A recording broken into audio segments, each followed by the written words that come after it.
Most people are blind to the cost of weak social skills, and they think that you're either born with it or you're not.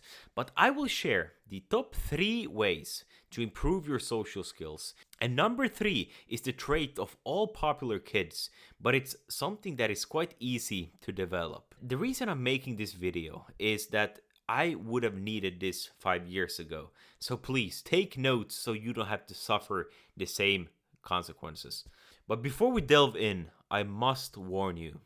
The bad news is that becoming socially skilled is like sharpening a blade. It takes a bit of friction, a bit of effort before it's razor sharp. But the good news is, unlike sharpening a blade, the edge gets sharper with every interaction, and the results will last forever.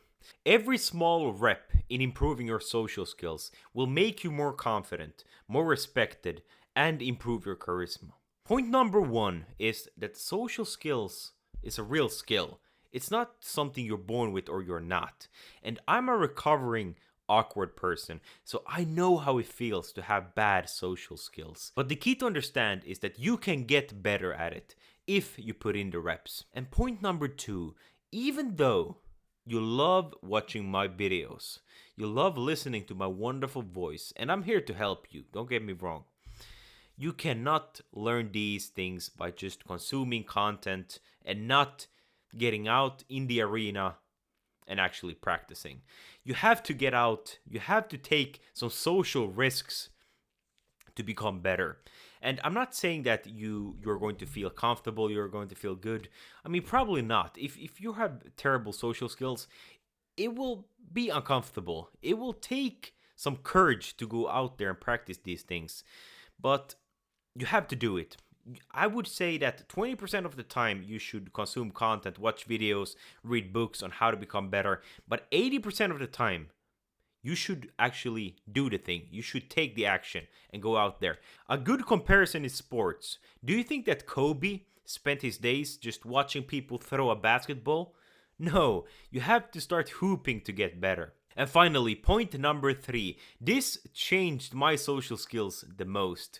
And according to research, the number 1 trait of popular kids in schools and charismatic leaders is that they are curious and they have the longest list of people that they like. So by you being curious and by you liking other people and being interested in other people, asking other people good questions, you will be charismatic. You will be more sociable. And the key to understand is that when you are genuinely interested in another person, you will ask good questions, you will be listening actively, and they will feel your energy. This is the way to become social, and it's a lot more fun for you as well if you're actually curious. Treat other people like movies. They're fascinating, they're unpredictable, and you can always learn something. I hope you found this video valuable. Subscribe if you want to see more content on how to improve yourself and your speaking abilities, and I will see you in the next one.